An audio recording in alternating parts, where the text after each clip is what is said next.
नमस्कार दोस्तों, आप लोगों का मेरे चैनल पे स्वागत है। आशा करता हूँ कि आप सब लोग अच्छे होंगे। तो मैं अपने चैनल देसी स्मार्ट एकेडमी पे आप सब लोगों का स्वागत करता हूँ।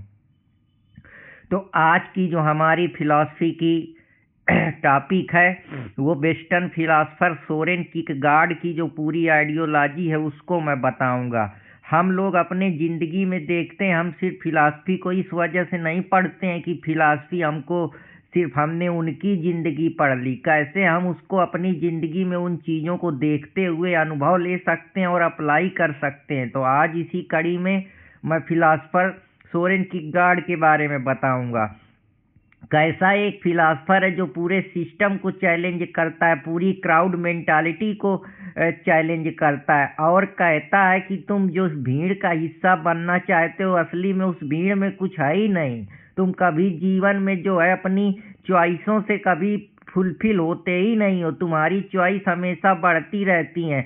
तुम हर तरीके से अच्छा डिसीजन लगाते हो कि मैं ज़िंदगी में अच्छी जगह मैं नौकरी पा जाऊंगा, अच्छी जगह मेरी शादी हो जाएगा, मेरे पास अच्छा पैसा आ जाएगा, मैं सक्सेस हो जाऊंगा, मेरे को लोग चाहने लगेंगे, मेरे को जानने लगेंगे, मेरी ज़िंदगी के सारे नीरस ख़त्म हो जाएंगी, सारी डिजायर ख़त्म हो जाएंगी, सारे दुख खत्म हो जाएंगे, सब लोग मुझे अच्छा मानेंगे। तो इस अच्छेपन के चक्कर में तुम कभी सही तरीके से सही जगह पहुंच ही नहीं पाते हो। तो इसी को वो अपनी एक आइडिया देता है जिसको वो बोलता है लीप ऑफ फेथ, कि तुम एक फेथ को बना के बैठे हो कि ये हो जाएगा तो ये हो जाएगा, ये हो जाएगा तो मैं ये पा जाऊंगा। जो रिलीजन वाले हैं वो सोचते हैं मैं भगवान राम को पा जाऊंगा तो मेरी जिंदगी पूरी हो जाएगी। क्रिश्चियन बोलते हैं कि हम जीसस क्रिस्ट को पा जाएंगे तो मेरी जिंदगी पूरी हो जाएगी। तुमको लगता है कि मैं एक लड़की पा जाऊंगा तो मेरी जिंदगी पूरी हो जाएगी।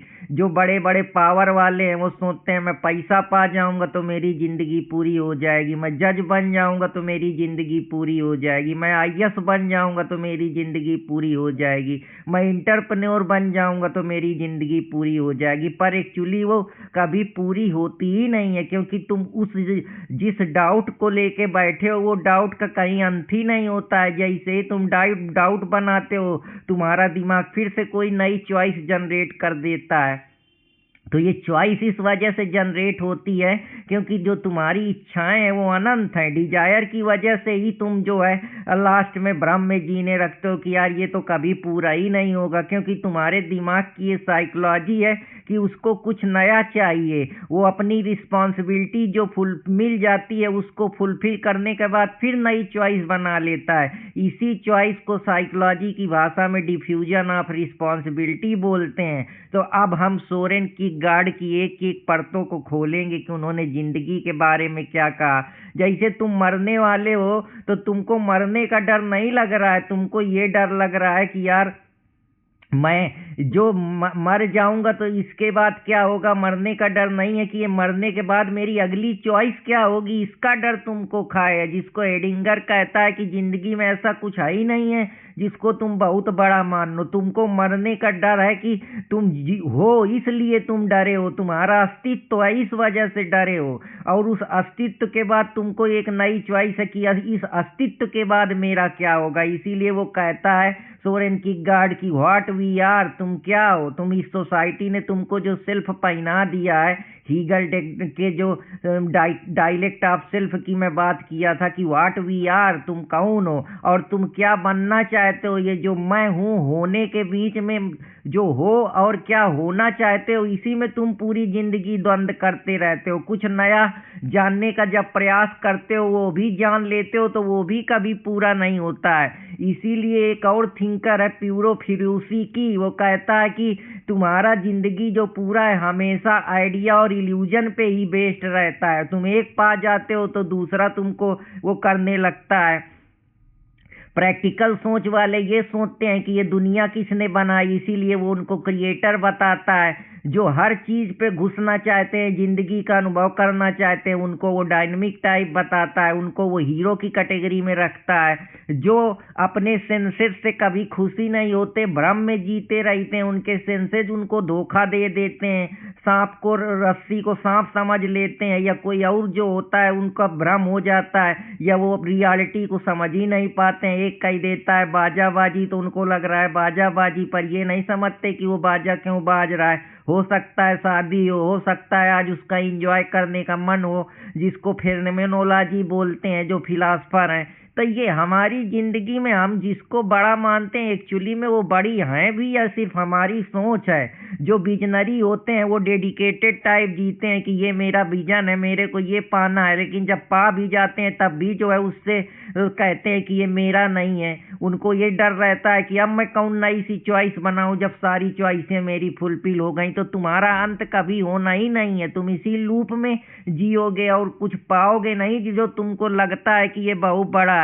जो इमेजिन करोगे उसके आगे फिर कोई नई दुनिया की नई चॉइस तैयार करोगी। तो जो रेशनल सोच वाले होते हैं वो कभी अपने आप को पूरा नहीं कर पाते, यही उनका डर है। इसीलिए कगिटो एरिगो सूम में डिकार्ट बोलता है कि मैं हर चीज पे डाउट कर सकता हूँ लेकिन मेरी थिंकिंग पे डाउट नहीं कर सकता हूँ, क्योंकि सोच रहा हूँ मैं मेरा अस्तित्व है इसका मतलब। और जब तुम्हारा अस्तित्व है तो तुम अब इसी अस्तित्व की वजह से डर रहे हो, तो तुम्हारा अस्तित्व भी तुमको कहीं ना कहीं डराए है। तो मैं बहुत गहरी बात बता रहा हूँ, इसको ये ना समझिए कि मैं बस ऐसे ही बता रहा हूँ। जितना मैं समझ पा रहा हूँ वो गहराई है उसमें, अगर आप उसको अपने जीवन में लगा के देखेंगे तो ही आपको मीनिंग मिलेगी। वरना इसीलिए लोग होते हैं अपनी सक्सेस को भी नहीं पचा पाते हैं, उसको वो सेल्फ सबोटेज साइकोलॉजी बोलते हैं। इसीलिए हम जिंदगी भर ओवर थिंकिंग के शिकार पैरालिसिस में जीते रहते हैं। हम जिस फेथ को अपना बेस्ट एक्शन बना लेते हैं वहीं से हमको फ्रीडम मिल जाती है। फेथ से ही एक्शन जनरेट होता है, क्योंकि तुम्हारा फेथ हो गया कि यार ये फेथ है, मैं इस वजह से जी रहा हूँ, तो वो डाउट है तुमको अब कुछ करने का, तुम उस फेथ को पूरा करना चाहोगे। लेकिन वो फेथ जैसे तुमको फ्रीडम मिलेगी फिर तुम फ्रीडम के लिए तुम्हारे पास रिस्पॉन्सिबिलिटी आएगी, उस रिस्पॉन्सिबिलिटी को करोगे। जब वो रिस्पॉन्सिबिलिटी पूरी हो जाएगी तो फिर तुम कोई नई चॉइस बनाओगे, क्योंकि अब क्या करोगे जब वो तुम्हारी रिस्पॉन्सिबिलिटी हो गई। तो इंसान हर चीज प्रूफ से जीना चाहता है, पर वो उसकी जो प्रूफ होती है वो कभी उसको जी नहीं पाता है। वो हमेशा परेशान रहता है, हमेशा दुखी रहता है। इसीलिए किसी ने कहा है कि हर आदमी में 10-20 आदमी होते हैं जिसे भी देखना है कई बार देखना। तो ये सारी चीजें हैं जिनके बारे में मैं बात कर रहा हूँ कि अगर आदमी को तुम एक बार से देख लोगे कि कल यार ये रामू थे, आज ये एक्टर हो गए, कल ये फिलासफर हो गए, परसों ये मेरे बारे में बुरा कह रहे थे, अब ये मेरे बारे में अच्छा कह रहे हैं, तो जो वो सेल्फ का तुम्हारा डायलेक्ट है जिसमें द्वंद्व हो रहा है समाज के बीच में और तुम में खुद में, तुम उसी के भ्रम में लूप होल में घूमते रहे। तो यही तुम्हारे डिसअपेयर का कारण है। यही तुम्हारे अंदर कभी अट्रैक्शन पैदा कर देता है, कभी चाहत पैदा कर देता है, कभी केमिस्ट्री मिल जाती है। किसी एक लड़की से बात कर ली तो अट्रैक्ट हो गए, उसकी केमिस्ट्री मिली, एक्साइटमेंट हुआ, जब तक अच्छा लगा तब तक साथ रहे। अब जब जहाँ खत्म हो गया तहाँ फिर दूसरा ढूंढते हो, क्योंकि तुम इस वजह से नहीं जुड़े थे कि तुमको ये फेथ था कि यार ये फेथ की वजह से गए थे कि ये फेथ पूरा हो जाएगा। अब जैसे ही तुम उस फेथ की लीप पे पहुंचे तुमको फिर नया द्वंद्व शुरू हो गया, फिर तुमने कोई नई चॉइस बना ली। तो तुम्हारी चॉइस एक्चुअली वो नहीं थी, वो तुम्हारी डिजायर थी, कुछ नयापन था, कुछ नई चीज थी जो तुम्हारा मन जिससे संतुष्ट नहीं हुआ, क्योंकि तुम उस चीज को जान लिए।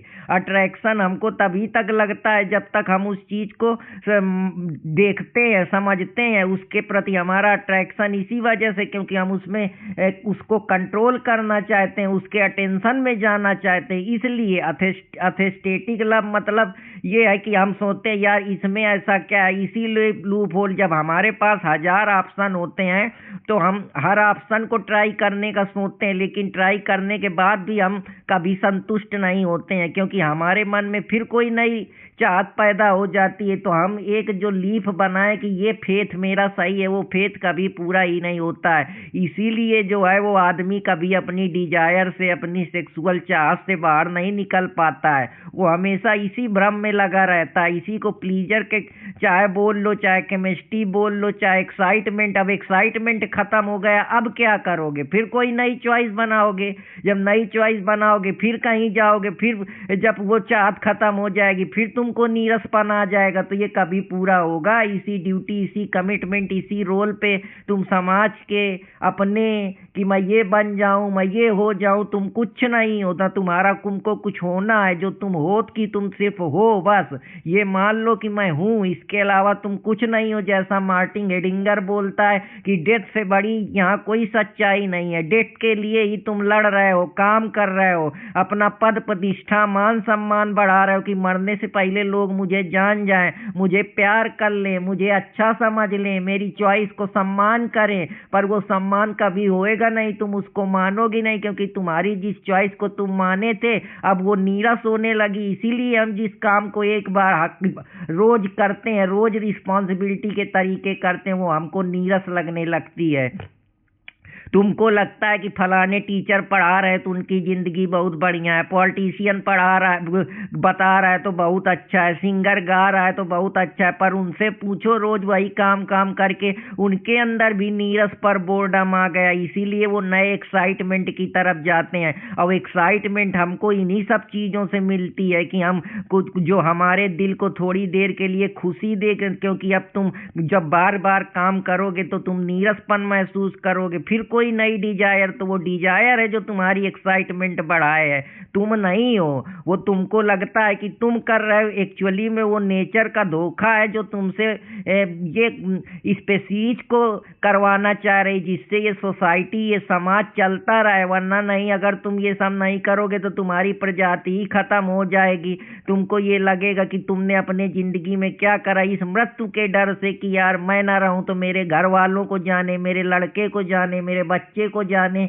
इस वजह से परेशान हो। और यही तुमको एंजाइटी फील कराता है। जब जो सुख के पीछे तुम भागते हो वहां भी तुमको सुख नहीं मिलता है, फिर कोई नई दुनिया बनाते हो, गार्ड के पीछे भागते हो, लेकिन गार्ड में भी तुमको परम सुख नहीं मिलता है। तो फिर तुम कोई नई चाहत बना लेते हो। किसी को विष्णु भगवान नहीं अच्छे लगते तो वो राम भगवान को पूजने लगता है, जो राम भगवान नहीं अच्छे लगते तो वो कृष्ण भगवान को पूछने लगता है। तो इसी प्रकार से इसी लूप होल में तुम जिंदगी भर परेशान होते रहते हो। इसीलिए जो वेस्टर्न थिंकर है वो इंडियन थिंकर से ज्यादा स्मार्ट है, क्योंकि उन्होंने जिंदगी को सब कुछ जी के अनुभव करने के बाद ही तुम्हारे पास सच्चाई रखी। जो कभी अनुभव ही नहीं करे वो तुमको बता रहे हैं कि गॉड है, भगवान है, ये है, वो है, फलाना है, ढिकाना है। जो कभी जानेगा नहीं, जो तहकीकात तक उतरेगा नहीं, वो कैसे पहुंच पाएगा? जो अनुभव करेगा उसी के अंदर तो डाउट पैदा होंगे।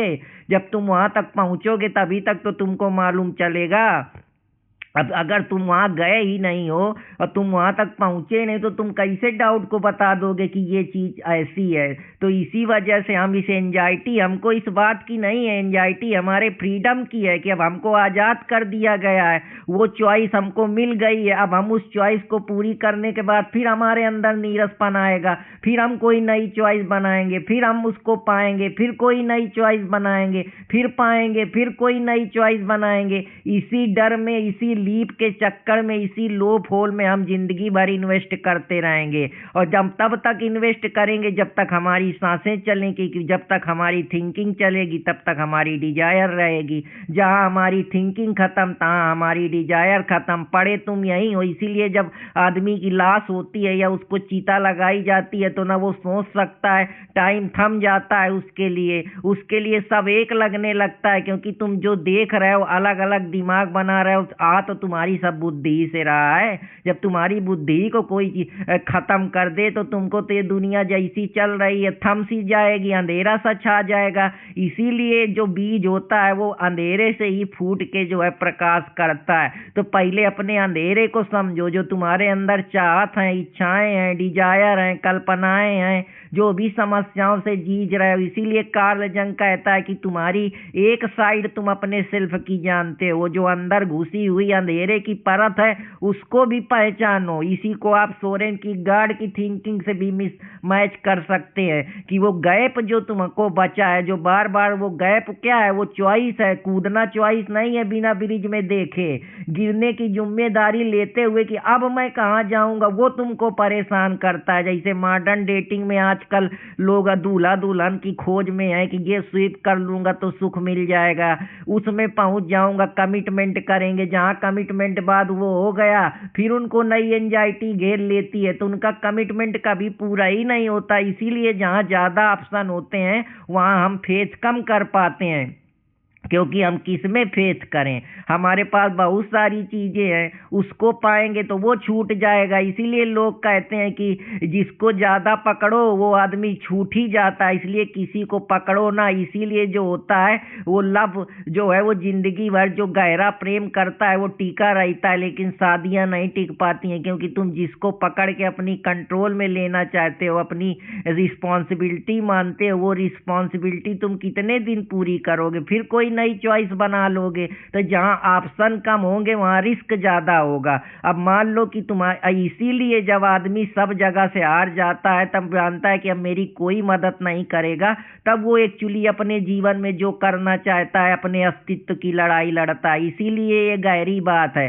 चाहे रिलेशन में लगा लो, चाहे विराट कोहली को देख लो, जब कोई खेलने को नहीं देता था, बैठा रहता था, मेहनत करता था, उसको मालूम था कि अब मैं प्रयास नहीं करूंगा तो मैं फ्लॉप हो जाऊंगा। तो जो जिसका समय अभी कमजोर चल रहा है या जो संघर्ष कर रहा है उसको कमजोर ना मानो, वो अपनी जगह बनाएगा, थोड़ा समय जरूर लगेगा। बस इतना ही कहूंगा, जहां हो जिंदगी में जिस भी समस्या से जूझ रहे हो, किसी के ऊपर भीड़ से ना सोचो कि भीड़ तुम्हारी मदद कर देगी, लोगों से ना सोचो कि लोग तुम्हें दे देंगे। तुम समझो कि तुम में असीम कृपा है, असीम टैलेंट है, असीम समझ है। बस अपने आप को जानो। जब तक जानोगे नहीं, जब तक इसी भ्रम में रहोगे, और जान तभी पाओगे जब तुम सब चीजों को, जिंदगी में अनुभव से चीजें नहीं आती हैं, जिंदगी में चीजें ऑब्जर्व करने से आती हैं। सिर्फ साक्षी भाव से गवाह की तरह देखते रहो, समझते रहो, अपने को समझो, जानो। अच्छे अच्छे जो लोग हैं, बड़े बड़े विचारक हैं, उनको जानोगे तब जिंदगी में उसका जो आयाम है, रियल लाइफ एप्लीकेशन है, लगा पाओगे। वरना ऐसे ही ये पैसा कमा लेंगे, वो कर लेंगे, ये कर लेंगे, पूरा कुछ नहीं होना है। सक्सेस के बाद भी नहीं मानोगे कि मेरी सक्सेस है, क्योंकि तुमको ये लगने लगेगा कि यार कल तक मुझे ये समाज दे ही नहीं रहा था, अब दे दिया, तो तुम पचा ही नहीं पाओगे उस सक्सेस को, क्योंकि तुमको सक्सेस मिल गई, सक्सेस में भी कोई रस नहीं मिला। अब तुम फिर कोई नए रस की चाह पे चले जाओगे, क्योंकि तुम्हारी बुद्धि तो चल रही है, तुम्हारी डिजायर तो चल रही है, तुम्हारे विचार तो चल रहे हैं। जिस दिन विचार थम जाते हैं, इसीलिए उसको हम मृत्यु का नाम देते हैं। तो आशा करता हूं कि आप लोगों को समझ में आया होगा, और समझ में आया हो तो चैनल देसी स्मार्ट एकेडमी अर्पित कुमार इलाहाबादिया से जुड़े रहें। जय हिंद दोस्तों, जय भारत।